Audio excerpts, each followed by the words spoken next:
अखिलेश यादव ने ये बीजेपी पे आरोप लगाया कि बीजेपी हार्टलेस हो चुकी है। अखिलेश यादव ने ये कहा कि मैं एक शिक्षक का बेटा हूं, नेताजी भी शिक्षक थे, इसलिए मैं शिक्षकों के दर्द को समझता हूं। एक परिवार कैसे पलता है एक रोजगार से, उस पर ये सरकार नहीं सोच रही है।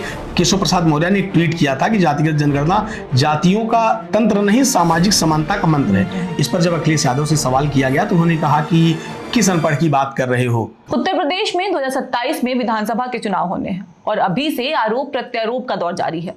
बीते दिनों आजमगढ़ से सीएम योगी लगातार समाजवादी पार्टी पर हमलावर थे, तो वहीं समाजवादी पार्टी के मुखिया अखिलेश यादव कल प्रेस कॉन्फ्रेंस कर बीजेपी पर हमलावर थे। अब इसी मुद्दे को लेकर हम बातचीत करेंगे अपने सहयोगी शिवेश जी से। शिवेश जी, कल समाजवादी पार्टी का कॉन्फ्रेंस था और अखिलेश यादव ने ये बीजेपी पे आरोप लगाया कि बीजेपी हार्टलेस हो चुकी है।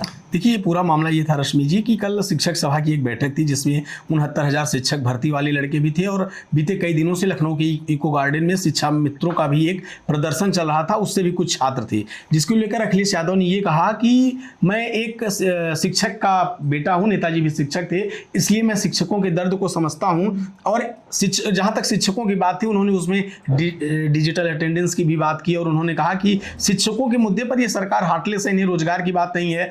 एक परिवार कैसे पलता है एक रोजगार से, उस पर यह सरकार नहीं सोच रही है। ये सरकार सिर्फ ऐड में अपना चेहरा चमकाने पर लगी है। तो इस पूरे मुद्दे को लेकर अखिलेश ने कहा था कि ये सरकार हार्टलेस हो चुकी है और ये कोई नई बात नहीं है जब सरकार पर इस तरीके के आरोप लगे हैं, क्योंकि रोजगार का ये मुद्दा है जब से चल रहा है तब से कहीं ना कहीं भाजपा की जो केंद्र की सरकार हो या फिर राज्य की सरकार हो वो गिरती नजर आई है। तो उसी को लेकर अखिलेश जी ने कहा था कि ये सरकार हार्टलेस हो चुकी है।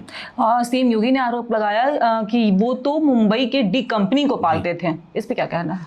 देखिए, ये जो डी कंपनी वाला मामला था, इस पर जब हमने सवाल पूछा अखिलेश यादव से तो शुरू में तो उन्होंने कहा कि पहले डी क्या है वो डिस्क्राइब करिए, क्योंकि कल योगी आदित्यनाथ आजमगढ़ थे जहां उन्होंने गोरखपुर और आजमगढ़ लिंक एक्सप्रेसवे का उद्घाटन किया। इस पर भी अखिलेश यादव ने हमला किया। उन्होंने कहा कि इन्हें पता ही नहीं कि 4 लेन क्या होता है और एक्सप्रेसवे क्या होता है। इस पर वहां से योगी आदित्यनाथ ने यह भी कहा कि इनके संबंध डी कंपनी से थे, डी मतलब दाऊद, वो भी कहा उन्होंने जी, और ये इनकी साठगांठ थी। इस पर जब अखिलेश से सवाल पूछा गया तो पहले तो अखिलेश ने कहा कि डी का मतलब क्या है, डी मतलब डेवलपिंग।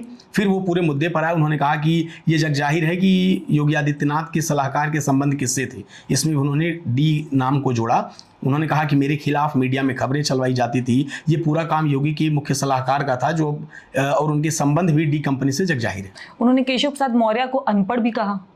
ये मामला ये था कि अक्सर अखिलेश यादव जातिगत जनगणना को लेकर बात करते हैं। तो कल केशव प्रसाद मौर्य ने एक ट्वीट किया था कि जातिगत जनगणना जातियों का तंत्र नहीं, सामाजिक समानता का मंत्र है। इस पर जब अखिलेश यादव से सवाल किया गया तो उन्होंने कहा कि किस अनपढ़ की बात कर रहे हो, उनके बारे में बात नहीं की जाए तो ठीक है। जिस पर अखिलेश का ये केशव प्रसाद मौर्य को कहना खूब सुर्खियों में रहा कि उन्होंने आखिर केशव प्रसाद मौर्य को ये क्यों कहा। उन्होंने कहा कि बीजेपी ही ये खबर भी चलवाती है कि मुख्यमंत्री बदलने वाला, लेकिन ऐसी कोई घटनाएं नहीं है। अखिलेश यादव ने खुल के कहा कि ऐसी कोई बात नहीं है, सिर्फ बीजेपी ये खबरें चलवाती है। इन तमाम मुद्दों को लेकर हमारी बातचीत हुई है हमारे सहयोगी से।